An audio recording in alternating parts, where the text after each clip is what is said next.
Hey everybody, welcome back. My name is Elle. This is the Law of One Spiritual Advice Podcast. And today I will be reading a section from Raw, the Law of One material. It's going to be from session 60.20, so 60.20. And this will be about how the body is a creature of the mind, and how we deal with catalyst in our lives. So let's begin. This is quote from Ra. Quote, "If an entity is not in harmony with its circumstances, it feels a burning within. The temperature of the physical vehicle does not yet rise, only the heat of the temper or the tears, as we may describe this disharmony. However, if an entity persists for a long period of your space-time in feeling this emotive heat and disharmony, the entire body complex will begin to resonate to this disharmony, and the disharmony will then show up as the cancer or other degenerative distortion from what you call health." Just to read that last part back again. The entire body complex will begin to resonate to this disharmony, and the disharmony will then show up as the cancer or other degenerative distortion from what you would call health, meaning the opposite of health. End of quote. Sorry, that was a bit of me in there as well. Okay, so with this brings up a few topics of discussion. Another quote from Ra states that we need to remember that the body is a creature of the mind. And so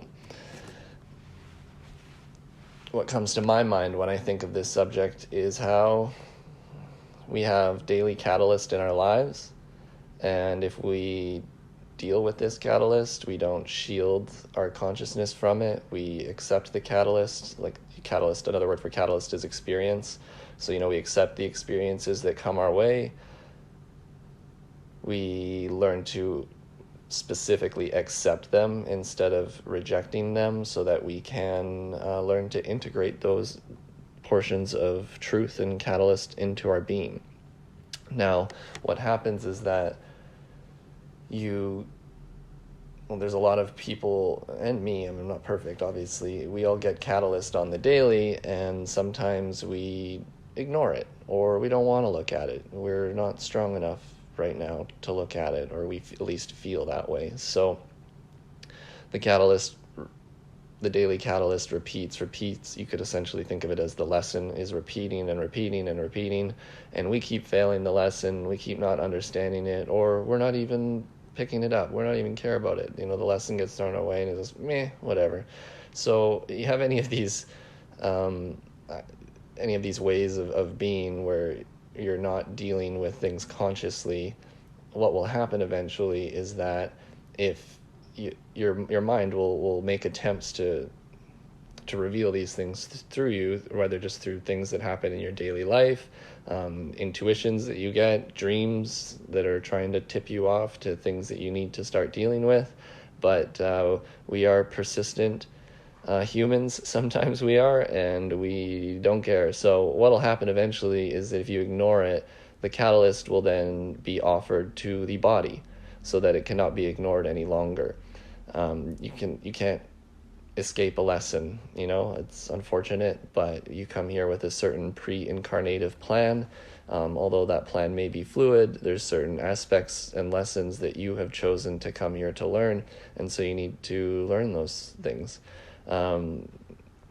How you learn them is up to you. Do you want to make it hard on yourself or easy on yourself? It doesn't mean that even if you are willing to accept a lesson and accept it, doesn't mean it's going to be easy, but it will be easier than if you were just constantly rejecting it and avoiding it.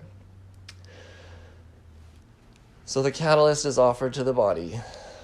You can no longer ignore it. You look down one day and, oh my gosh, you see this, or some portion of your body is not how it used to be, or it's not working the way it's supposed to be, or there's a pain there, or there's a random growth, or as they describe, you may find that there's even cancer.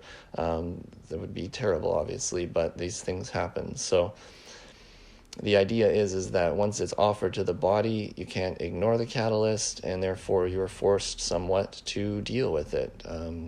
And whether that means that you still don't learn your lesson possibly, and you keep going down the path of distortion until, maybe that becomes the end of this incarnation, or maybe a deeper, harder lesson comes your way because you're still not accepting it. There's infinite possibilities of the outcome of such a thing, but I know that Ra states elsewhere that what you can do is that if you're willing to accept these things about yourself and you're willing to work with them, you can very much turn around the catalyst, in essence, heal cancer, heal other bodily distortions. They can be healed. I mean, they may not be like miraculous healing like you would expect like a Jesus character to, but that's also not completely out of the equation either. It could be a miraculous healing, could be a slow healing, could be that the distortion appears to be there, but it's just no longer affecting you health-wise negatively. So, there's all sorts of possibilities of how you would actually accept and deal with the catalyst once it has been offered to you, or even prior to it being offered to the body. This brings up the question of obviously not wanting to have catalysts be offered to the body. How would I avoid such a thing? Well, what I would do is take things head on as they come. Try not to shy away from truths and catalysts and experience and lessons that come your way. The more you are willing to work with them, the more clues and closer you're going to be getting to the truth. And seeking the truth, another synonym for that is to heal. I believe Ross states that somewhere else, that basically the process of spiritual evolution is one of healing. One is bringing themselves back to the Creator, in a sense, healing all distortions and becoming one again. So how would you avoid these catalysts coming your way being offered to the body? I would, elsewhere it's stated that you would do a daily meditation. It's called the balancing technique. There's so much stuff coming up in my head. Ross states that you could do the balancing technique, which would be at the beginning and the end of the day. I mean, specifically probably the end of the day. You would set apart a period of time where you would just think about the lessons and the experiences that you had that day. Think of where they fit in your mind in terms of, did you accept this? Did this experience cause revolt within you?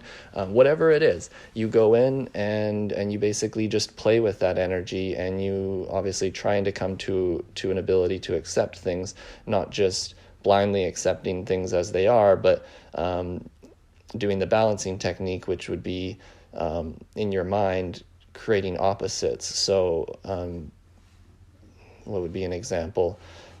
Very accepting of this thing. Well, what would it feel like if I was very rejecting of it? If I'm to feel both of those feelings within me, I've now widened my perception of the truth, and now I can find where the balance lies within those two widened perceptions. So it's not that necessarily